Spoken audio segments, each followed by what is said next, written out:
মানুষের যা হবার তাই হয়। মানুষ হয় না কোনো উদ্ভিন্ন মানুষ, সম্পূর্ণ আলোকপ্রাপ্ত, অন্তরে বাহিরে দ্যুতিময়, সবুজ বৃক্ষের মতো যথার্থ হৃদয়বান হয় না মানুষ। হয় না সে আকাশের মতো উন্মুক্ত উদার। মানুষের যা হবার তাই হয়, তার বেশি হয় না সে আলোকিত প্রবুদ্ধ মানুষ।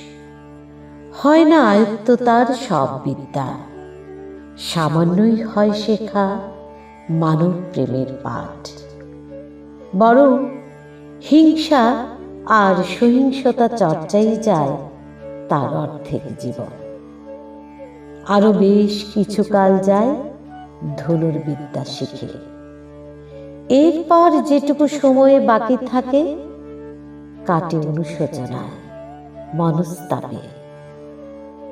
মানুষের যা হবার তাই হয়, তার বেশি হয় না যে পরিপূর্ণ বিশুদ্ধ মানুষ।